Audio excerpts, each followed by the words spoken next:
UKMotorTalk.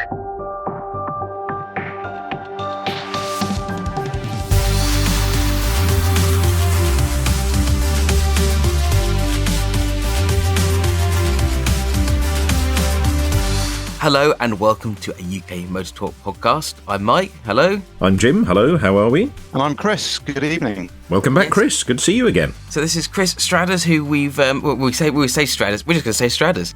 This is Stradders that has joined us before. It's well worth listening to the previous pod if you've not heard it.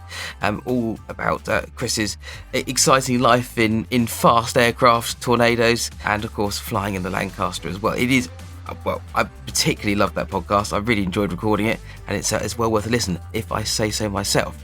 But more importantly, you are a C-Max pilot, well, a fellow C-Max pilot, a car that we both enjoy, and I guess sort of our last couple of weeks in cars. What have we been up to? Stradders, have you been up to anything exciting? Just working, really. To do my volunteered 2 guides. I've been out in the car a bit, still desperately waiting for some decent weather to get out on the motorbike, but nothing much more exciting than that, I'm afraid. Well, I don't know. We've had the first little sort of creeps of sunshine. There was, I sort of made a bit of a joke at work. I sort of opened the big shutter door. What the bloody hell is that? One of the apprentices. What? Have a look at this. What? Sky's a really funny colour. It's blue. What's going on? Oh, it's definitely summer car weather. Within about 4 minutes, a colleague alerted me, though, that there was a bright green Caterham at the pumps. Yes, I saw that. In the petrol station, which was brilliant. So I thought that's... The sun had been out for literally 7 minutes, the first 7 minutes of sunshine of the year. And a bright green Caterham 310 was on the semi-slicks, taxed, and off he gone. So good for him, because It is nearly that time now, isn't it? So I need to get some new tyres for the Caterham, because I had the current tyres, or the tyres that were on it, since I bought it. So that's 4 years now. It's gone quick. No way. No, I think it's 3 years. I think, coming into the 3rd year of it now at least. So yeah, I've had it a while. So I thought, well, just pure good motoring sense is, don't have tyres that are too old. They've done hardly any miles at all, but they're knocking on. So probably best to retire them. So I took them off and we put them on the track car, didn't we? I'll say we put them on the track car. It took me and another technician at work a lot of sweating, grunting and swearing trying to get them off, because they were semi-slick Avons and rather stiffer sidewalls, but we put those on the Fist and gave it a run out of Brands Hatch, didn't we? And I was rather impressed with them. Yeah, 2 seconds a lap impressed by it. I think it made an instant and immediate positive difference to the car, didn't it? I mean, as much as I could count Mississippi from crossing the start-finish line, because, of course, as we know, track days are non-competitive social events and no lap timing is allowed. But I think you filmed from the wonderful bowl that is Brands Hatch. You managed to film most of a lap sort of start to finish, didn't you? And I counted that at roughly that many seconds. So much improved. It was we'd often sung the virtues of putting a cheap set of Toyo road tyres onto the track car, but it was the first time we chucked a set of semi-slicks onto it, and it's they were cracking, even though the weather in the morning was quite nice, still a tiny bit damp through clearways, but it was decidedly British in the afternoon, wasn't it? It was very, very, very wet indeed. Sideways drizzle. I don't know if the UK is unique. I was drizzling sideways at many points as well. But we just seem to have mastered that very fine rain that doesn't look like much but instantly soaks you through. But it's probably because the water table's sort of pretty much up to the level of the ground everywhere, isn't it? It's just the country is just saturated, so 0.5 millimetre of rain is enough to tip it over the edge, isn't it? We've experienced a weather phenomenon in my previous life, especially in northern Scotland, where to all intents and purposes you get 30-knot fog, and it is miserable. So fog is supposed to be sort of that static weather phenomenon when you should just go out and get a little bit wet, but this is blowing at 30 knots, and it's a thoroughly unpleasant place to be. And that's obviously the day that we decide to go out and take our motorbikes out, because if you don't ride in the rain in Scotland, you don't ride in Scotland. Shout out to Wales here as well. Occasionally it does seem to snow, but certainly a good amount of rain and wet up there. My in-laws live up sort of the side of Snowdon, hilly, it does rain or snow or hail. Occasionally they get some sunshine, but definitely I think probably one where you want to have a roof. Yes, definitely. But we had a fantastic day at Brands Hatch again, didn't we? It's kind of like a second or third home, really, isn't it? At Brands Hatch. I just feel happy when we get there, and it was just it was a lovely. I think it was quite a quiet day, wasn't it? There was I think about half of the garages had been booked, so we managed to get a garage and park up down at the end, and there was not. I think hardly any red flags. There was the odd little breakdown, but I think all the cars survived relatively intact, and everybody was just nicely behaved and had a great day out. It was just superb, wasn't it? It was nice to a very nice track day to start the year, wasn't it? Thank you, Brands Hatch, as always.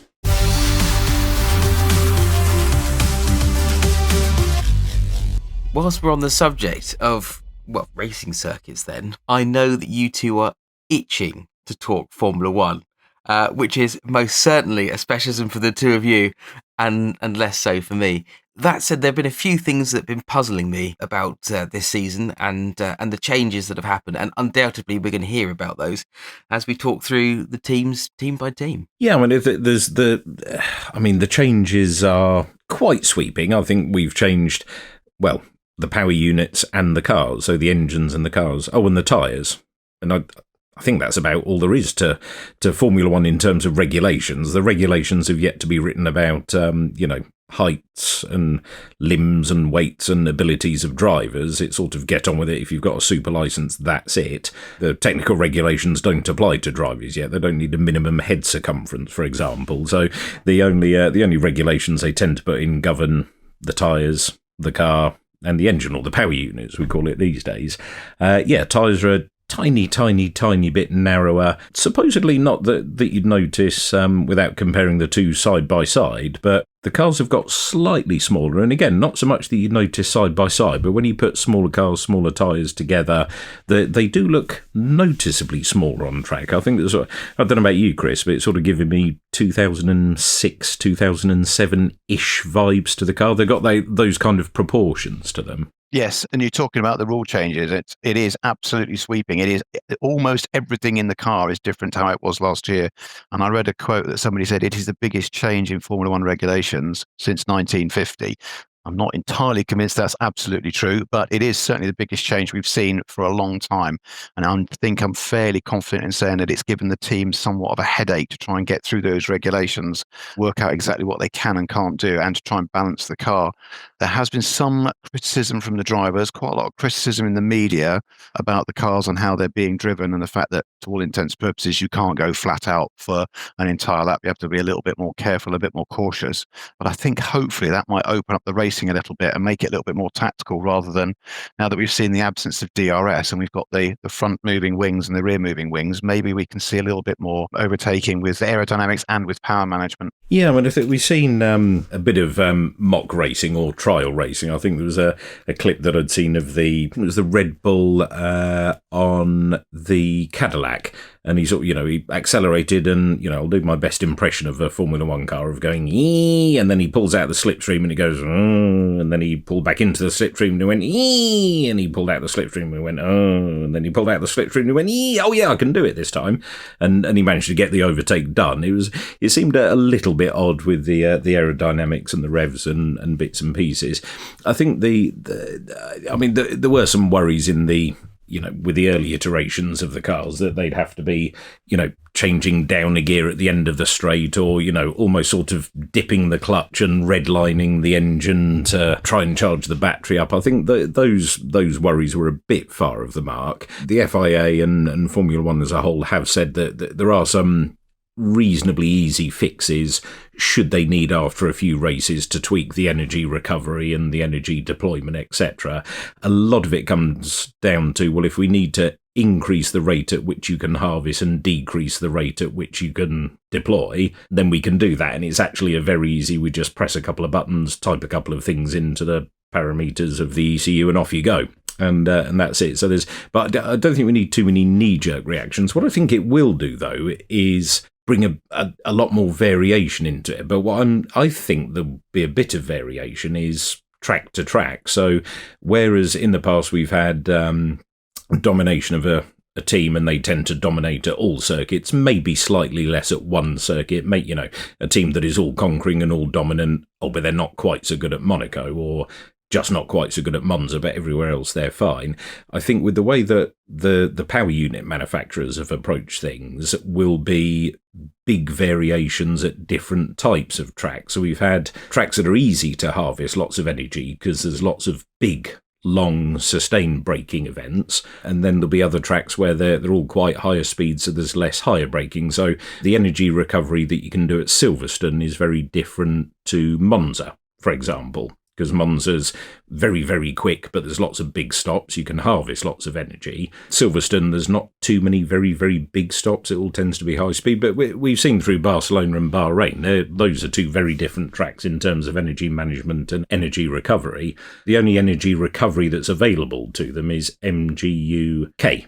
Kinetic, so braking. The MGU-H has disappeared. I think this was almost a requirement of Audi wanting to come in to remove that. So it's more regenerative braking. Think of it as, battery electric vehicle, plug-in hybrid, road car. So yes, maybe more relevant that the only energy recovery you can do is through kinetic, so slowing down, so something a pure EV on the road could do. But yeah, it's opened up harvesting and deployment challenges, and there's all sorts of weird phrases being bounced around as well. But overall, I think there's most teams between the what do we have, 3 days of Barcelona shakedown that was behind closed doors, and then 6 days or whatever it was of a Bahrain test, a proper pre-season test.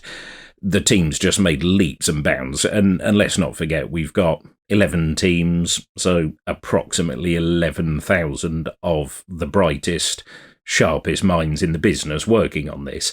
They're going to come up with a way to make the most of it fairly quickly, I think, aren't they? I think you'd like to think so, but there's one or two teams, and they can.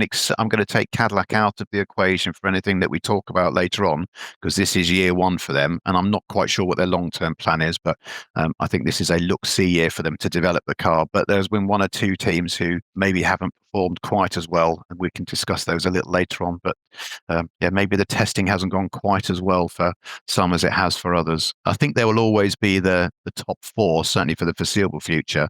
But it'll be interesting to see how they fight it out in the middle and lower order. On the subject of Cadillac, they're, I think they've done remarkably well, because really, however Cadillac do, the fact that they're on the grid and they're not slowest. I know pre-season testing times don't mean a lot.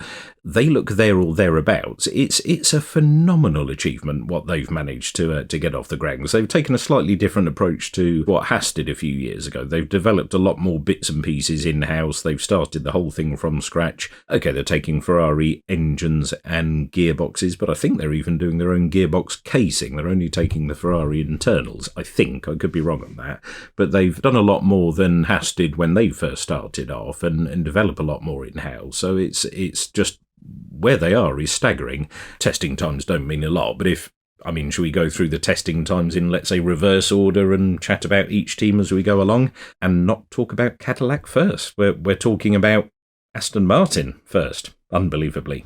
Which is a real shock. And when you look at the team that they've got around them, the money they've got, the sponsorship they've got, the drivers they've got, and the technical ability and know-how, to see them so far down is actually quite upsetting and quite disappointing. Possibly the driver they have. Maybe not get into that. But there was a real danger at one point. We're talking about Aston Martin falling foul of the 107% rule in qualifying, which is, for the first time, we're going to have 22 cars on the grid. It's like, I wouldn't be so sure about that. Might only be 21, you never know. But yeah, you got Adrian Newey, you got Fernando Alonso, and you've got, is a big part of the issue Honda, because although we've got Honda and Adrian Newey had cobbled a car together that some bloke called Max, I think, did reasonably well in for some years. Yeah. And, I've sort of heard of Adrian Newey and Honda doing quite well before, but we have heard of Honda doing not very well at all in terms of engine rules and regulations, and coming into a new set of rules and regulations. I'm thinking sort of McLaren first time round, not very good at all. Is it all just a bit too close? I think the potential's there. I think the Aston Martin's got the potential to make the biggest swing from the start of the year to the end of the year or into next year. let's not lose faith. Let's look at where McLaren were a couple of years ago. I do seem to remember one Bahrain race, they were qualifying pretty much last, and now they are the reigning champions. So my prediction is Aston Martin to make the biggest improvement over the course of the year. But yeah, it's not been easy. But I think a lot of it has been down to Honda, where they were in, they were out, shaking it all about, decided to drop out of Formula One, suddenly realised they're about to win, so decided they better stay in. But in the meantime, had lost a lot of people to the Red Bull powertrain division, whatever you want to call that. So they'd had a bit of a brain drain and were almost expecting not to do it, and then got in at the last minute. So yeah, it's just tough, isn't it? I mean, I don't know what the shareholders of Aston Martin are thinking at the moment. I am one, but I own so little value of shares that it doesn't really matter. It's got to the point where it's not worth cashing it in and taking the loss. I might as well hold on to it, because you never know. You mentioned Adrian Newey, and obviously he is the big name at Aston Martin now as team principal and obviously in charge of the engineering. I think by his own admission, the forced sabbatical that he took when he left Red Bull hasn't helped. But they've also got Andy Cowell, who was previously with Mercedes, and now I think there's been publicised disagreements, and Andy Cowell has pretty much almost been dispatched over to Japan to speak with Honda and to sort out the engine issues. So he's not actually involved with the forefront of the running the team. So there's little doubt they have struggled. And when you say they are going to be the most improved team, I think I wouldn't disagree with you, because they have the most left to improve. Yeah, it's a slightly sort of backhanded compliment, isn't it? Oh, you've got the potential to improve. It was all lining up so well, and certainly in over the last number of years, I've become a massive Fernando Alonso fan, and some of the results that he's managed to drag out of cars that have no business having the results dragged out of them, and I hang on it all the time. He's older than me. Only slightly, but he's older than me, so it gives me hope. I really was, dream beyond dream of another world championship, because I think for Fernando Alonso to only have 2 world championships is not quite right in the balance of things.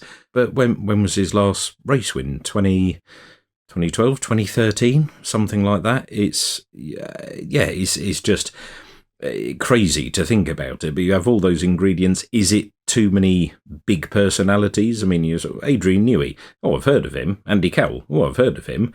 And is it being led by too big a personality in the wrong direction? Is it a case of too many strikers, too many cooks spoil the broth? Is that what it is? I know Alonso, it's 20 years this year since he won his last World Championship, and I know he took a couple of years off, but that's a long time to go without a championship for somebody who's obviously as talented as he is. And I think anybody who's a petrolhead will recognise the importance of Aston Martin, especially if you're in the British motor industry, or you're a British motorsports fan. And everybody would love to see Aston Martin and Adrian Newey do well, but I just can't see it happening for probably at least the next 3 or 4 years. It's a bit of a shame, but I think that might be the way they're heading. They're going to be always the bridesmaid, never the bride, unfortunately. Well, all we can hope for is a catastrophic effect on the residuals of the road cars, in particular the DB7, the DB9, etc. So if a rather tasty, DB7 could drop down to sort of 12,995, I think that sounds about right, to be honest. And then then everything will come good, and then the values will skyrocket, and then everyone will be happy. That'll be the price of the car and your annual insurance. Well, you say that, but I've naturally looked at these things in the past, just to whilst I was window shopping, and it's not as bad as you might think, because it all goes on how likely these cars are to be hooned about, and how much they are likely to be stolen. And so, using the Jag as an example, this is my daily. For those that are unfamiliar, it's a Jag XFR, which is 510 horsepower, and it's £314 a year to insure. So it's less to insure than a Focus, because they're generally driven perhaps by more mature gentlemen who may or may not be accustomed to stealing paintings and cutlery and forgetting their wallets to pay for things. But nevertheless, because it's that kind of car. So you never know. I do know that DB7 got down to, it not far off that, actually, not that long ago.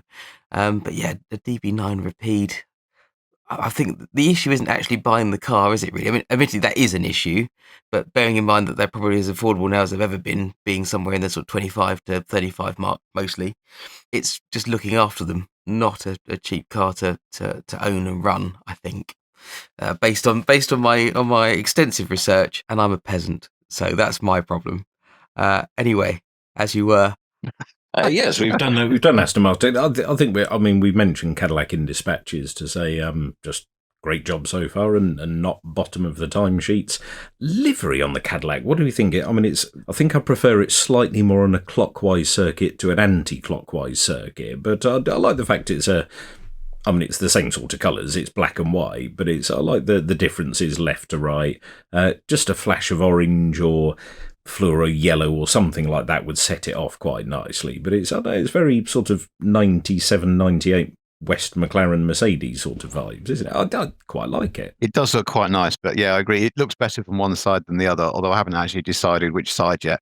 But I think that's quite innovative, and it reminds me a little bit of when BAR set out and had two different paint schemes on each side of the car, with two different sets of sponsors, which I think incurred the wrath of Mr. Eccleston. But it reminded me a little bit of that. And what I will say about Cadillac is they are at a slight advantage this year because they haven't had to fight for 2025.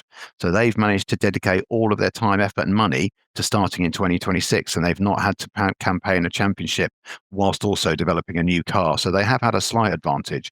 But even having said that, they have still done extremely well. And like we said, they are not bottom of the timesheets, and with some reasonably respectable drivers and some respectable times. Yeah, I think they've played it correctly with the drivers going with Bottas and Perez. You know that you're going to get two drivers who are within point something of a percent of where the car possibly could be. I think the worst thing Cadillac could have done was go with two rookies or even one rookie. I think that experience, that knowledge of guys who've been around in some midfield teams, some bottom teams, some winning teams, just that breadth of knowledge that's there on how to do it is exactly the right way to play it. And yeah, like you say, they had particularly last year, I think they didn't have to do the summer shutdown. They didn't have certain cost caps and spending rules in place, but I think they did the summer shutdown and then towards the end of the year started doing race simulations as if they were going to pack up and go and practice and do this, do that, do the other, because there's just so much involved in getting that car on the grid in Melbourne, isn't there? It's just insane, the undertaking. So hats off to them for being there or thereabouts, even for just being there. They don't even need to be thereabouts. But next up, slightly tricky off-season, especially given how early they said they swapped focus over to this year, was Williams. I was really hoping they were going to be a bit higher. I mean, first of all, I like the livery. I think the car looks pretty good. And in fact, I think all the liveries look pretty good this year. But buried away in the regulations, amongst the tyres and the engines and this, that, the other, I think there was some sort of ruling about X percentage of the bodywork of the car needs to have a livery on it. In other words, much as we all like carbon fibre, and there's lots of exposed carbon fibre to keep the weight down, stop keeping it all carbon fibre, make the cars brightly coloured again, let's put some liveries on them. So yeah, first of all, nice livery, but yeah, didn't make the Barcelona shakedown and not a huge amount of mileage. I think the one thing that has shown throughout all of the shakedowns and testing is the team that manages to do the most mileage seems to get a better handle on the recovery, the deployment, the energy management, etc., and make some big strides. So yeah, not enough mileage. I think just they could probably do with another 3-day test, another 6-day test, but looking okay. I think just lack of running. I've read about James Bowles when he was talking about missing the Barcelona. I think that was a safety issue. I don't necessarily think that the technical impact of the car was a factor, but I know that they'd failed a safety test, which meant that they had to delay the program. But like you say, that is still 3 days where they can't run, and whereas everybody else has been available to get all of the information, all the data, that they ultimately will have lost. And it's a bit of a shame. And again, we talked about Aston Martin. Anybody with any petrol in their blood who's ever followed any Formula One race will have a soft spot for Williams and their situation at the moment. I wish them nothing but the best. I would absolutely love to see them back up near the top. But again, with the lack of testing and this change of the car, I think, again, that might take a little while.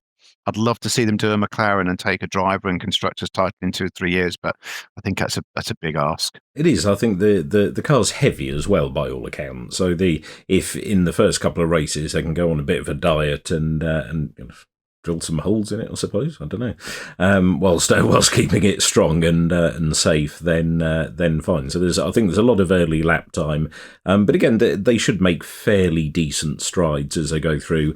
I think James Vowles has been fairly revolutionary for that team as its team principal and talks some absolute sense. But again, it's maybe that he's come from the Mercedes background and he's seen how they've done it. I think by his own admission, he said as well, oh, well, that's how we used to do it there, so let's do it here. But he was kind of forgetting that, actually the team isn't geared up for that. So it's, I've seen it done like that by somebody else. Yes, that's fine. But if you haven't got X, Y, and Z in place to back it up, then it becomes an issue. But I think again potential for improvement there. Like you say, they're everybody's second favourite team at worst, really, aren't they, Williams? So hopefully they do well. But next up, Racing Bulls. That car, that livery looks good. That's a really nice looking car, isn't it? White wheels as well. What was again buried away in the regulations is getting rid of those silly wheel discs that sort of advertised search engines or whatever else. I mean, there was so much potential there just to put, even if it was, I think I saw a team we'll get on to much, much later, Ferrari, when they were talking about these aero discs. Well, just make it a 4-spoke gold wheel like was on Niki Lauda's Ferrari from the 70s. Oh yeah, that looks good. But that never seemed to happen, did it? I think you had McLaren using it to advertise the Google, and that was about it. Other search engines are available but don't work as well. But no, white wheels. The fact we're back to proper wheels now is quite nice, I think. Actually, it'd be quite nice to see white wheels on a Cadillac. That sounds very American.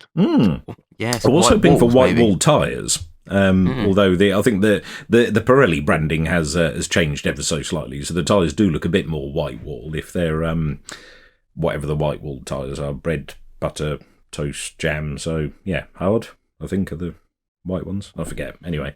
But yeah, the Racing Bulls looks very Alpha Tauri sort of Racing Bulls, sort of V-carb, sort of whatever they're called, sort of. Not quite as good as the Red Bull, but better than some of the others. Just sort of okay-ish, really, doesn't it? But and with the only rookie as well, Arvind Lindblad, the Brit. Yeah, he looks quite exciting. I think I quite like what I've seen him do in the car so far. He seems exuberant, and it's always nice to have an exciting rookie on the grid. Yeah, he is. He's one to watch. I think he has got an extremely steep learning curve, and it's not like last year where we had, I think, was it 4 or 5 rookies last year. This year is going to be a bit of a learning curve for him, but there should be plenty of experience in the paddock for him to rely on. Next up is, sort of a new team, Audi. Well, it's a new name, but it's the taking over of the Sauber team finally, isn't it? Sort of quietly understated, okay-ish. But I think it's going to be a bit of a while before we know which way they're going to go, really, don't they? But they are an all-new power unit manufacturer as well, so let's not forget that. They've gone full work straight away, so Cadillac aren't building their own engines yet, and Audi are. So again, the fact that they've got that all kicked off and appear well above the other new, in inverted commas, power unit entrant of Honda, they seem to be doing sort of okay, really, don't they? And about half of the livery I like. Half of the other livery I think needs a bit of work, but I like the initial concept of it, and it looks nice from above, but it's very angle subjective, the Audi livery, isn't it? Which is your favourite part of the livery? Is it the silver homage to Mercedes at the front, or the homage to the German flag that seems to be dominating the back? Definitely the back half, but again, is there almost a bit of Audi? Well, here's the engine that we made that's at the back of it, so here's the Larry bit. So I don't know, has Audi taken a gradual takeover of the Sauber team? Is the livery going to get taken over? So is the silver bit they haven't properly taken over yet, and as the season goes on, the livery will get better and better and better, and it will just move further and further forward the car? I don't know, really. But again, they look, I can't see them making huge strides throughout this season. I think will they sort of be, have they taken a slightly conservative approach to it, and it's kind of where they are, although their upgrade from showing the car in the first filming day and shakedown, I think they made the biggest step between January or whenever they first showed their car and the Bahrain test. It's had a hell of a lot of upgrades, hasn't it? So I could be wrong there. They could make some ground up, but yeah, sort of most of the car looks quite good, I think. They've also got decent experience with Hulkenberg and I mean Bortoletto, I think he's only in his second season, but Hulkenberg will obviously help them progress because he's been around Formula One for what seems like forever. Yeah, only the one podium though, so hopefully he can add to that in the next season or two. I would not pray for, but I'm glad he's got at least one, because he certainly needed that one, didn't he? That's not a record that you particularly want to hold on to, is it? The longest streak without standing on a podium. I mean, in Formula, I wouldn't mind it, but yeah, for a proper Formula One driver, it's not the record you want, is it? But next up, marching up the table slowly but surely, and actually looking really impressive with a lovely livery, a very impressive rookie season last year from Behrman is Haas. They're looking, change of team principal in Ayao Komatsu a couple of seasons or a season ago, and they're sort of heading in the right direction. I think they could be. I'd put a couple of quid on Haas being fifth this year. I think they're looking very, very, very impressive, aren't they? It's Behrman and Ocon, if I remember rightly, in Haas this year. Again, experience from Ocon. Behrman's still obviously new, but he impressed last year. He was pretty good last year. And I agree, the car does look quite nice. It's quite sort of sleek lines around the back over towards where the side of the engine sits. It looks under obviously the big HAAS across the back of the panels underneath where the driver sits. It does look quite nice. It's quite a swanky looking paint job. Yeah, and I think that our Haas at a bit of a crossroads now, because although they've always been a slight Ferrari junior team, to the stage where they've almost had a fax or carbon copy of last year's Ferrari in many respects, Toyota Gazoo Racing or GR or whatever's written on the top of the airbox. I'm still slightly confused because we seem to have lots of different Gazoo Racing, Toyota Racing, Toyota Racing Development, lots of different names, but GR seems to be written on the top of the Haas. Is this Toyota likes scrapping with Honda a lot of the time, so is this all of a sudden Toyota are going to pop out from behind the curtain, ha, we beaten Honda again, etc., and then off they go again?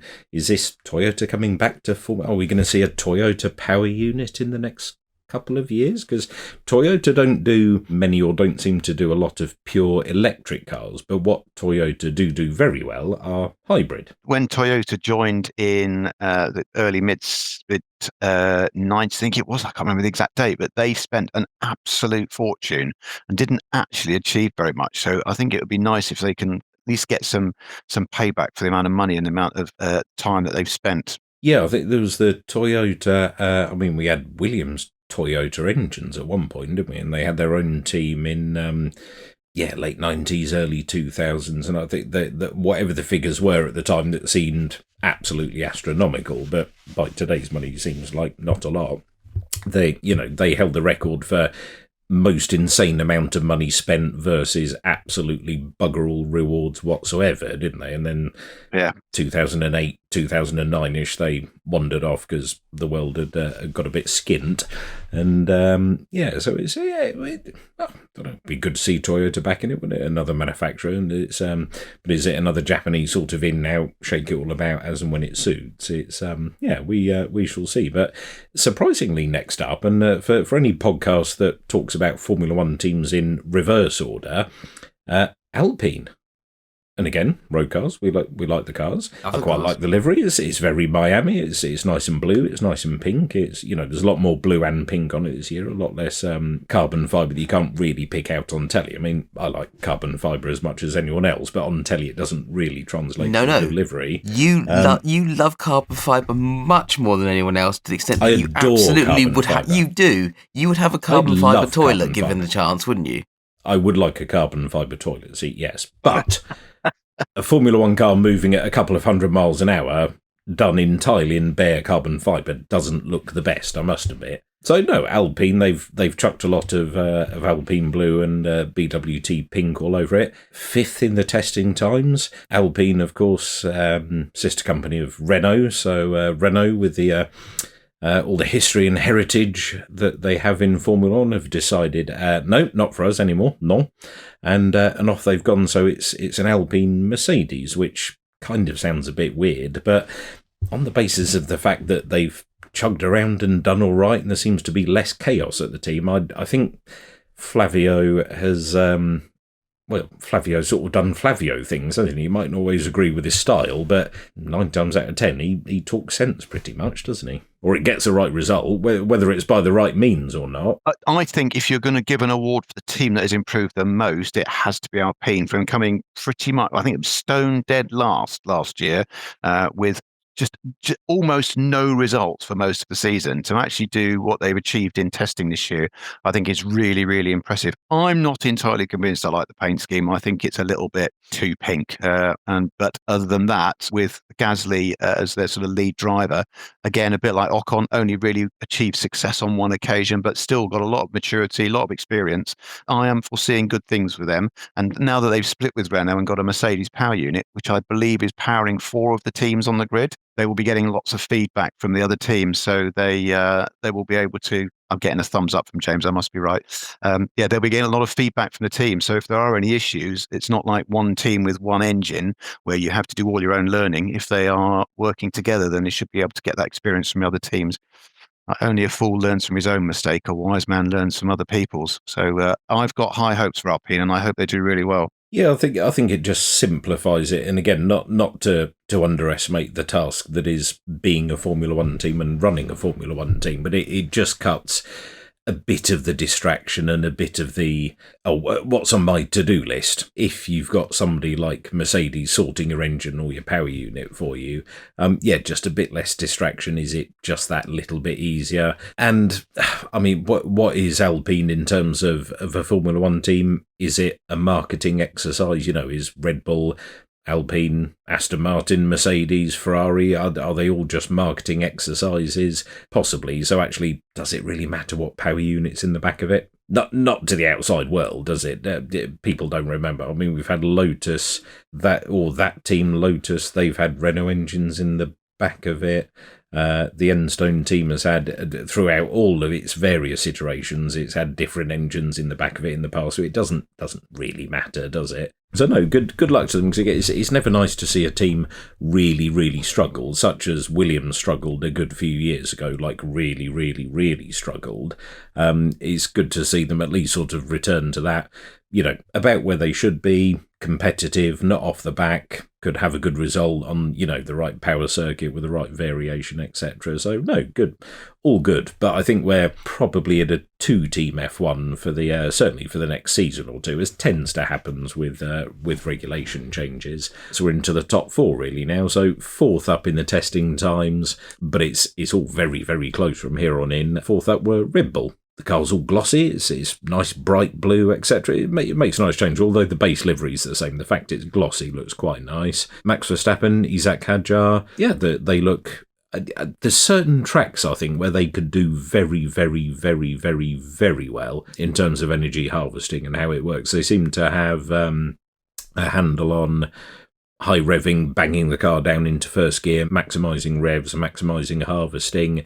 They just seem to have that stability, or certainly Max seemed to have that stability control of the car, even if you're banging it down into first gear in a tight corner. Yeah, good improvements. It's very close between them and McLaren, much as it was really for last year for the top 2 positions. It looks like a Red Bull, notwithstanding the fact there's a huge Red Bull on the airbox at the back, but it is almost identical, I would suggest, to the livery they've had last year, apart from the fact, obviously, that they've now done it in gloss.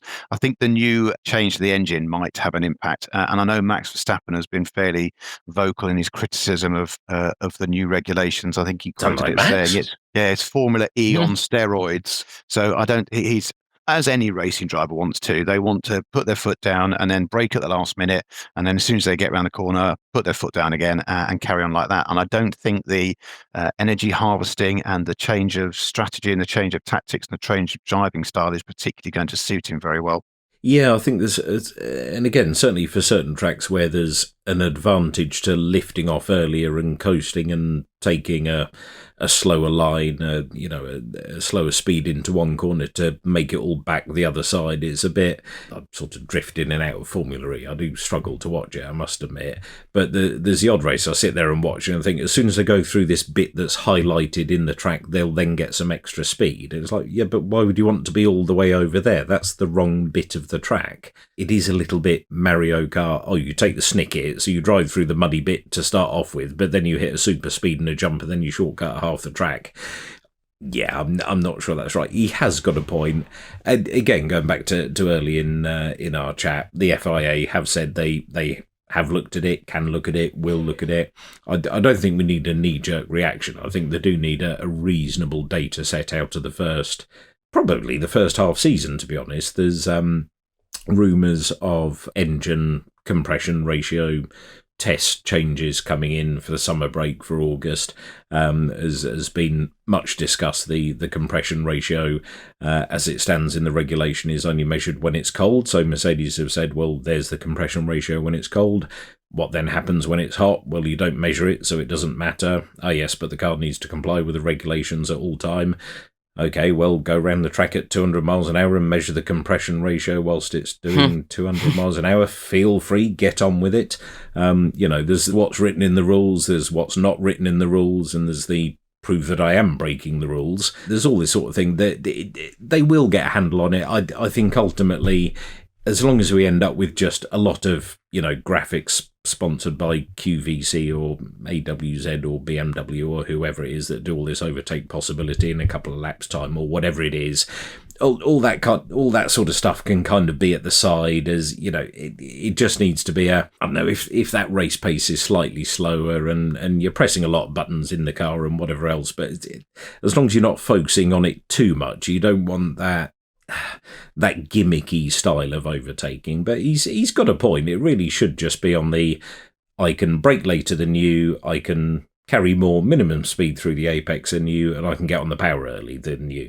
That's really kind of what it should be about. So he has got a point, but I think we will get there. But the car looks there or thereabouts, so I certainly think there's the potential to keep him interested.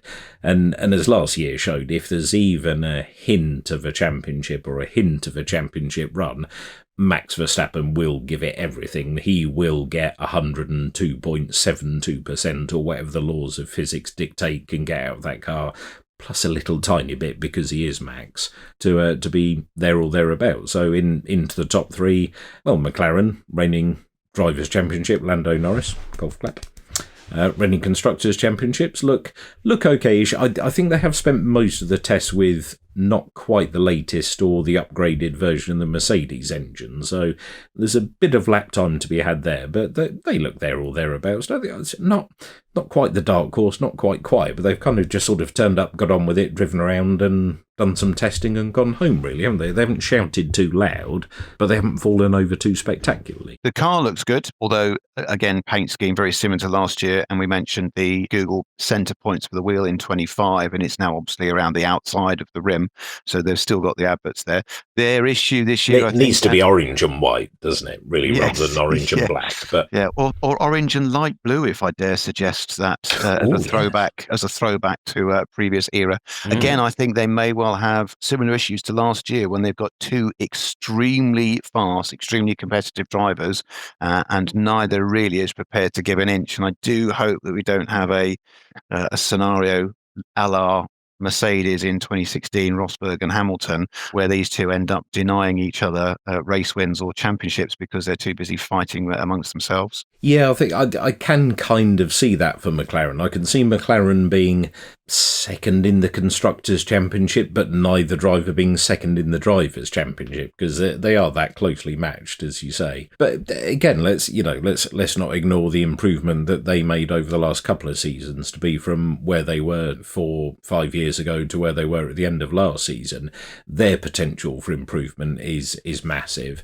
But yeah, I do think because they will just be taking chunks out of each other, I don't think I'm considering either McLaren driver for the championship, I must admit. Next up, the pre-season favourites or the mid-season favourites or the off-season favourites, Mercedes. Not top of the testing times. Are they sandbagging? Maybe, maybe not.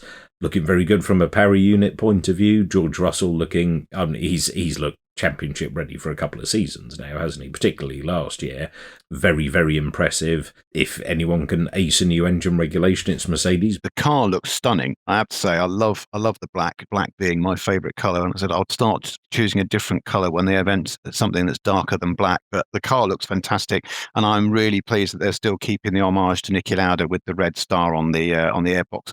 The car looks great. And I think Antonelli is overdue a win. I think he is a talent that needs to be watched in a few years' time. George Russell, I think, has been touted as pre-season favourite, but after testing, as we've spoken, you can't really say. It won't really become apparent until first practice and qualifying in Australia. But I am quietly confident that Mercedes are going to do extremely well this year. It's going to be Mercedes or Aston Martin. I mean, if Alonso bangs it on pole by a second and a half, that will make me quite happy, to be honest. We can but hope. But it does make me want to go out and buy sort of Adidas clothing, the Mercedes. But no, it looks quite smart. I do like that. George has been ready for a long, long time.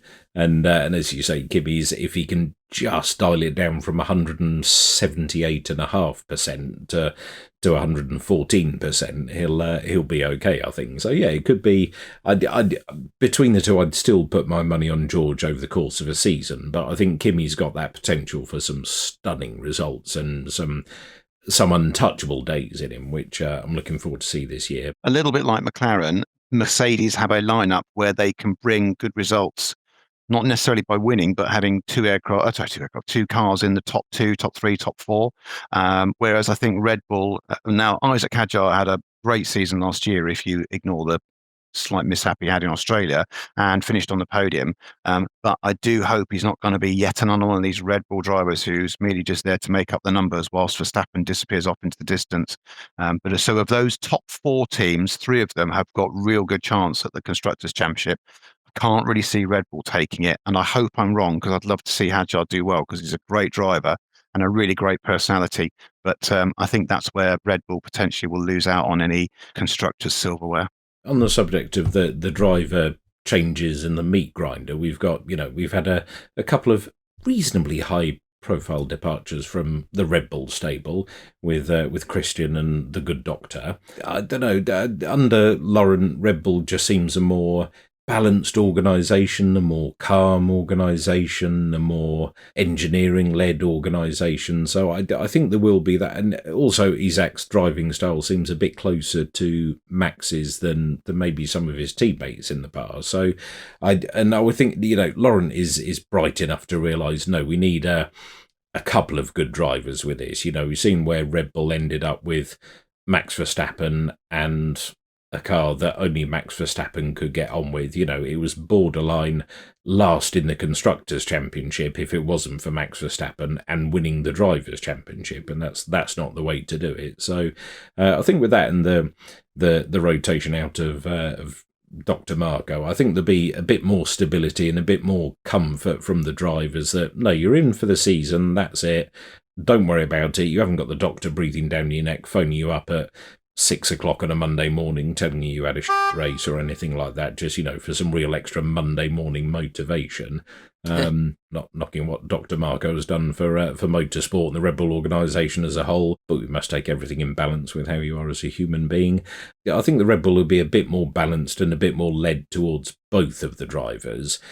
But ultimately, if you make a car that anyone, in inverted commas, can drive, that Max will get that extra couple of % out of it. So are you better off with Isaac Hadjar at 100% and Max Verstappen at 102%, or are you better off with Yuki Tsunoda at 4% and Max Verstappen at 98%? It's just the overall average is higher. So I think Red Bull, I could see Red Bull. I don't know. It's hard to tell, isn't it? Is it? Will Red Bull be behind McLaren? I think probably just because of how Piastri and Norris are. I think they will be slightly behind. But coming on to the top team, hope. Here we go. Ferrari. Well, they do this about every 3 or 4 years, don't they? As Sebastian said, everyone's a Ferrari fan. Even if you say you're not a Ferrari fan, you're a Ferrari fan. And I don't know, I really want Lewis to get his 8th, to be honest, as well, because he was utterly robbed of it. So they look all right, don't they? But the rear wing goes upside down. What was that all about? I thought it'd fallen off. What was that? Amazing. And it's like, did you actually mean for it to do that? Oh, yeah, we meant that. Are you sure you meant that? No, I don't know what is going on. Are you sure you meant that? No, it's funny. It's a Ferrari. The wing goes upside down. Are you sure you meant to that? He's really fast. Look at this. But is it almost that accidental wahoo? And that's what it's done. It's amazing. But going back to the regulations, the rule makers are like, yeah, no, that's fine. Get on with it. If you can do that and make it work. The scope for active aero was deliberately left quite vague, wasn't it? It was left quite open, quite wide, quite... Yeah, if you want to make the wing go upside down, we make the wing go upside down because it's a Ferrari and see what happens. They do look quite good, don't they? They were very good. So if you look at the overall timings, the Bahrain timings, they were very nearly a second ahead of the rest. Again, we've said before, you can't take testing with any legitimacy, really. You have to wait until FP1 in Australia, but they certainly are looking promising.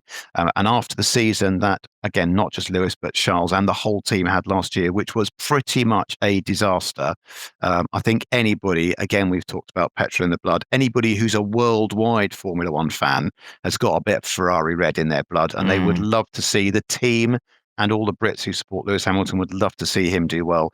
It's overdue, and I am very hopeful that they're going to produce something quite special this year. They've looked increasingly good in practicing and testing, so I am confident or hopeful that they're going to pull it out the bag. I mean, again, but it's Lewis Hamilton joining Ferrari last season, and the pictures in front of the house and the jacket and the F40. So he's not mucking about. He means business this year. Look at the tailor that he's hired to do all that, and it didn't work too well, did it? I think there's been a bit less of that this year. I mean, the car looks good, to be fair. Needs a bit less HP blue on it, or just make the whole car blue for 2, 3, 4 races. But make the car blue for the American races and Monza, and the rest of the year just make it red. I don't know. The blue and the white and the red doesn't quite work for me, but it's okay. I have another suggestion. Why don't we get rid of the blue and we get rid of the white and we make it the burgundy red that they trialled at, I think it was Imola a couple of years ago, which is a stunning colour. The red that we've got at the moment harks back to the cigarette sponsors of the 70s and 80s, and I think we need to go back to the burgundy red, because that is the most beautiful colour, apart from black, for that car. looks fantastic. And chuck some gold wheels on it as well. Yes, exactly. It's funny you say that about everyone having a bit of sort of Ferrari F1 in the blood. I'm sort of thinking back to being a kid, and I think everyone probably had the same Matchbox F1 car, and it was the Ferrari, and I had the little Ferrari team truck and everything that went with it. I don't know if you remember those, but it was the one I had, definitely. And so, yeah, I think when I think Formula One, I think Ferrari. Are you thinking the sort of the mid-70s 312 with the raised white airbox sitting up behind the driver's head, and because that's the sort of the stereotypical Ferrari that I remember from when I was a kid, although obviously I was a kid a lot longer ago than you were. Well, this would have been sort of early 90s, I suppose. Oh, so yeah, no, mid-70s, the 312 and the sort of the Lauda and the Villeneuve Ferraris, yes, with the sort of the high airbox, and it was a great looking car. So I suppose probably when I was a kid, it was sort of Michael Schumacher and really, and I suppose sort of synonymous with Formula One. But yeah, there's a lot of exciting stuff I think coming this year, even for me as a sort of casual observer really of F1 rather than diehard fan. There were some really interesting things that came out of testing. I'm always amazed by how different the cars are by the end of testing as they were when they first started. And when you look at some of the bits and pieces that went on, I'm just trying to think who it was that changed the wing on the last day. Was that Audi? Oh, most of the teams would have had massively different front wings, rear wings throughout the course of testing. Audi probably did the biggest overall aero upgrade. They had very, very, very different side pods at the shakedown to how they did at the second test in Bahrain. Massively, massively different. But I think the giveaway probably is if you painted all the cars white or black or carbon or whatever, let's paint it a colour so you can see all the ins and outs and ups and downs. If you painted all the cars white, you would very easily be able to tell which car was which is really quite nice and in contrast to previous years. They do look very different this year. And there's some quite, as you say, some quite big differences in the side pods and the like. I like the way they look, and I like the way the Audi looks, and I like the fact it's in a typically Audi livery, and there's a little echo back to the Quattro in that. I think there's a lot of there's a visual treat for Formula One this year, and I'm quite excited to see what happens. I mean, I'm slightly confused by the tech. I'm trying to figure out how this works with what effectively seems to be turbo lag, having to sit there with your foot on the throttle to be able to get off the line properly without just bogging down. Can you explain that for me? Because I don't get it. Yeah, it's a little bit, I don't know, it's almost like the first time you ever drove a road car with your driving instructor sat next to you, if you'd never driven a car before, and he was explaining what a clutch is and what the bite point is and everything else like that, and you sit there and dial up some revs, and you go, and then you start to let the clutch up, let the clutch up, let the clutch up, let the clutch up. Oh, nothing's happening. What's going on? But you keep your right foot where it is. All the time you're buzzing up 4,000 revs in your Mark III Ford Fiesta, but it's 8,500 revs in your Formula One car. I haven't put it in gear. Oh, okay. Right, first gear. Ka-thunk. Off we go. Donk. Oh, nuts. I've stalled it. And there was all sorts going on, but this is a symptom of the lack of MGU-H, and the MGU-H would use excess heat through the medium of witchcraft, keep up turbo pressure and battery power and this, that, the other. It's getting everything in the sweet spot, and the lack of energy recovery ability and how long you can harvest for and tweak things for. And in essence, they just need to tweak it by a couple of seconds. I think that the first couple of start procedures were, he only needs to hold it on the red line for 14 seconds. Well, this just sounds ridiculous, doesn't it? This just sounds a bit McDonald's car park, Honda Civic at 2:00 in the morning. Stop it. It just sounds crap. But there's, again, they'll work it out. I think they tweaked a couple of harvesting procedures and warm-up lap procedures, and then sit on the grid, and then we'll do X, Y, and Z for 5 seconds. They're already talking about cutting that for 4 seconds. But again, there's lots of tweaks they could make, where on the warm-up lap, you're allowed an XYZ map, which just allows you to harvest at a ridiculous rate. So all you do is just drive around in 5th gear or whatever, and that charges everything up and you'll be absolutely fine. Where there is a bit of difference is in the power units and Ferrari running a much smaller turbo, by all accounts, which spins quicker, but it spins up a lot quicker, less weight, less inertia. So some of the Ferrari practice starts that we've had in testing, where they've all lined up and have at it and see what happens, the Ferrari has done something like the equivalent of 14th to 2nd in a start procedure at Bahrain, which is remarkable. It's not the longest run down to the first corner by any stretch of the imagination. That kind of opens it up, and we're going to have, you say we're not going to see what happens until practice 1 at Melbourne. We're not really going to see what happens until we're sort of 3 corners into Melbourne, to be honest, because you could have a car that's rubbish at qualifying because it can't just quite get that peak regen, that peak deployment, that peak whatever else, but actually small turbo, spools up quick, gets going quick, tyres get up to temperature quick, off it goes, scampers into the lead, and it can maintain that race pace of doing everything at 94.5%. Much better than everything else. You might have a car that the operating range is between 4% and 400%. But if you can only do one of the two, then it's going to be nowhere in a race. It might set pole by 2 seconds. That's what George Russell, I think, mentioned this week. The Mercedes is perhaps not the fastest car off the line, but what it does is it has increased speed around the track. So race distance, you might end up qualifying on pole. You might then be slow off the start, but they've got the pace to then pick that up. He's obviously downplaying when people are saying, well, how does it feel, being the favourite for the World Championship? It's like, well, we haven't actually turned a wheel yet. But that was a conversation that was noted, and it's exactly as you say. Actually, you need to be best at getting off the line and longevity. But if you could have one or the other, I'd take the longevity. So Mercedes and George Russell is the Bowser this year, so very, very, very slow off the line. But once Bowser had got up to speed, Bowser had some real top speed about him. So it's Bowser and Donkey Kong versus Toad and Cooper, isn't it? Yeah. Yes. This reminds me a lot of just old school 80s turbocharged cars. don't know if you remember, and sort of into the 90s, we had the Escort Cosworths, and you had the small turbo. Originally, the first cars were big turbo cars, and they took a fair bit of time to get it going. You suddenly have that huge load of boost, and then you'd absolutely be flying. Whereas the later cars had a much smaller turbo. I say much smaller, it was a smaller turbo. So you came onto boost quicker, it was just much nicer to be able to drive, using the car on the road. I'd imagine that with the new setup for these cars, energy management is going to be particularly tricky, and it's going to vary massively depending on the size of the circuit. So you've got a twisty short circuit. I imagine that's going to require a different attack to having something that is that bit longer, I think it's going to be interesting.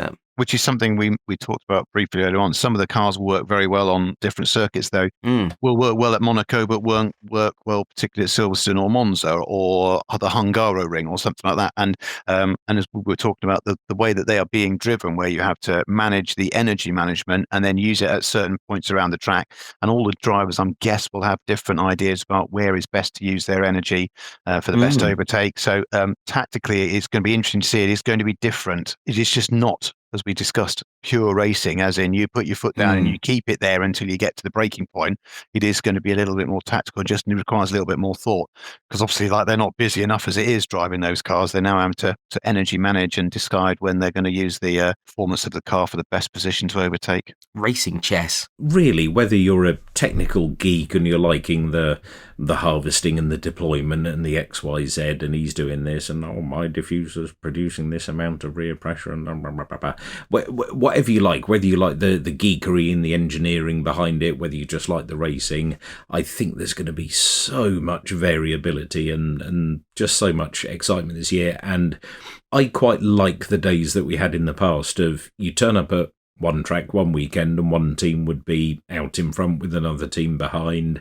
The next track, another team, different timers, as long as we can just hit that little sweet spot of there's lots of teams in the mix and lots of teams there or thereabout. I mean, what you don't want is something like, I think it was 1997 was a reasonably famous year in that Villeneuve and Schumacher never finished on the podium together or something like that. They were just either one or the other one. We had a year with Massa in the Ferrari, Hamilton in the McLaren in 2008 where, this weekend it's a Ferrari track, next weekend it's a McLaren track, then it's a McLaren track, then it's two Ferrari tracks, then it's three McLaren tracks, and you were counting down as you went along. What I'm hoping for is just that variability, but have those top four teams in the mix. But it's going to be exciting to watch. I think reliability is going to be variable. I think there'll be a few teams that have to turn down the wick slightly to make sure they finish the race, and it just looks exciting. And even the start line, the first corner,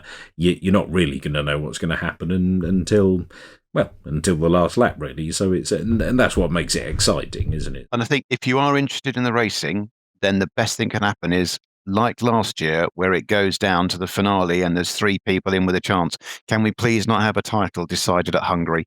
I just want some decent racing and a nail-biting finish. Here. I'm looking forward to it massively, and it starts in, next weekend.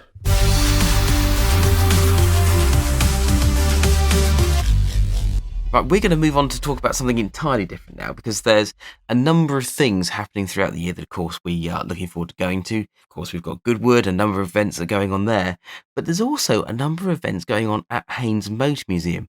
Now, we're looking forward to visiting Haynes again in the not too distant future, and it's an absolute treat as a day out, and a great one you can take the kids to as well. There's lots there to see, and as you have probably heard on the podcast before, we've spoken with Haynes when they've attended other events. But they're doing a number of breakfast clubs. And whereas some events do, 4 or 5 of those a year, and they're always great, I mean, there are so many. It's like a full page of events going on here. One that caught my eye, Aston versus Jaguar. It sounds like the perfect day for me, really, doesn't it? I mean, choose one now. Which team are you? Me? Yes. There's aspiration and there's budget, isn't there? No. Choose one now. Aston or Jaguar? Aston. Your poor Jaguar that sat outside on the driveway. Oh, I know, it would be sort of just waiting to be a ruinous financial experience for you. The fact that you've cast it aside in favour of its British stablemate. Although I am with you on that. It'll be crying coolant into the block paving now as we speak, leaking all of its fluids out. Poor thing. No, I absolutely love Jags. I really, really do. And in particular, the Ian Callum era Jags, but also in particular the Ian Callum era Astons. And I think Astons are probably that bit more exciting, and Jaguars are probably that bit more accessible. I love both. I think that's fine. I think you can love both. There are some beautiful, beautiful cars, and that would be a great one to go to. That's Sunday the 5th of April, in case you're wondering. But there's a number out there that I think are going to be absolutely great. I mean, I'm going to have to buy a lot of cars in order to be able to go to all of them, because there's a German one. I don't think I own a German car at the moment. There's 80s versus 90s. I can do that. Actually, my Ford was built in Germany. Does that count? I don't think it does. I was going to say, well, your Seat is technically a VW, isn't it? Technically German. I hadn't really thought about the idea of rocking up in Mrs. G's SUV. I mean, to be fair, it's so anonymous it could get into anything, because you could put any badge on it and nobody would actually know what it is. So if you put an Audi badge on it, everyone would go, yeah, all right, fine. You could borderline put a Marcos badge on it and everyone would go, yeah, all right, fine. I will never let you forget, because I think it is excellent, the fact that you were following me in the fist somewhere and I was driving Mrs. G's Ateca, as we realise that's what it is. Ateca, that's the one. Ateca, yes, over some distance. And you managed to follow completely the wrong car for about 4 or 5 miles. To be fair, it was another completely anonymous silver-coloured SUV thing. And then it was... Yes. Oh, the number plate's changed. Oh, that's not him. Oh, right. Oh, fair enough. Oh, hang on. Where have you gone? And that was it. So, yeah, I did. But I was just sort of hypnotised by the blandness that is the Seat, isn't it? Yeah, yes. the Spanish SUV. And I think it was... I think the one that you were following was the Skoda version. Yeah, I think it was a Skoda, wasn't it? Yeah. Karoq, I think, which is a slightly squishier version. It does look remarkably the same, in fact, like the Tiguan and like the Q3 and like everything else that's that size. It is the same car underneath. If you peel back the carpet, all the badges say VW Audi, and they kind of are all the same. So, yeah, I think you probably could just sneak in there. I'm trying to look to see if there's a Spanish day, but apparently not. There's definitely a mini day. I do love a mini day. I could try and get to a few more mini shows again this year.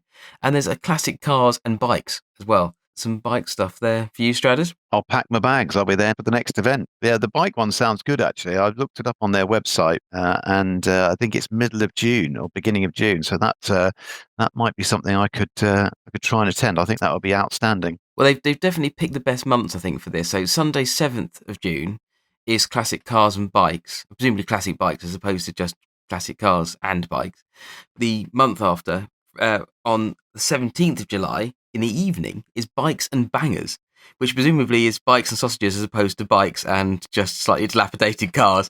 Because again, to be fair, bangers and bangers would be quite a good evening, wouldn't it? I like dilapidated cars and I like sausages, so why not? Yeah, bikes and bangers and bangers. Why not? Yeah, and they can have banger racing where you throw sausages at each other. And run. And run. Oh, yes, those kind of bangers. I forgot about those type of bangers as well, of course. Light, stand well back. Lobbing crow scares and flashbangs at each other or something. The possibilities are absolutely endless, of course. It's worth mentioning as well that not all these breakfast clubs are on a Sunday or even at the weekend. Some of them are on a Friday evening.